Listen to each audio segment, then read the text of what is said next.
wengine wote wataangamia na kutupwa katika ziwa la moto. Kulingana na Ufunuo Yohana 20 mstari wa 15.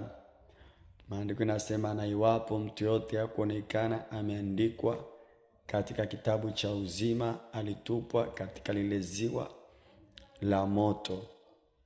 Sasa kama ulikuwa uamini kwamba kuna ziwa la moto jehanamu, ziwa la moto lipo. Kisoma kitabu cha Ufunuo Yohana 20:15. Ni eneo ambalo wataingia watu ambao wasioamini, wanaomkataa Yesu, wasioamini, waongo,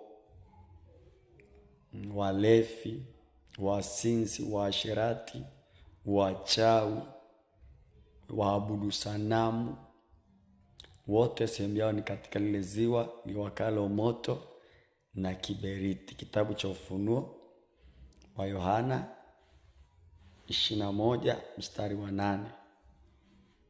Ziwa la moto lipo. Mwisho wa mwanadamu sio kwenye kaburi. Mwisho wa mwanadamu sio kwenye jeneza. Mwisho wa mwanadamu mbinguni ama jehanamu.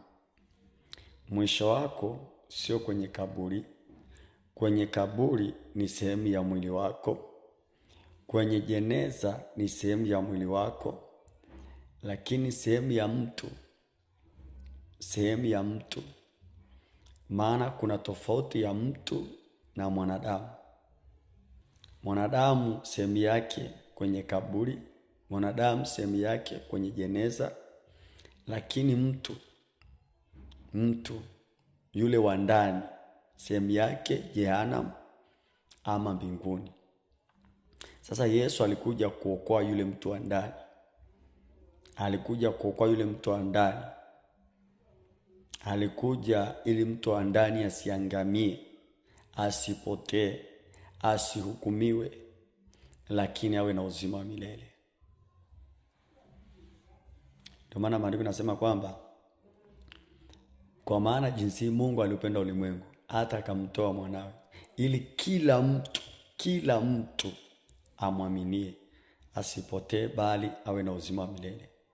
Sikiza nikwambie, haijalishi dini yako ni ipi, haijalishi dhehebu lako ni lipi, lakini unamhitaji Yesu.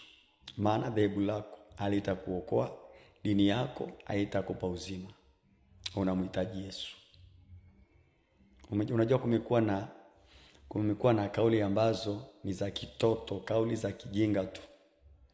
Unamuuliza mtu umeokoka na kwambia mimi ni Muislamu, mimi ni Msabato.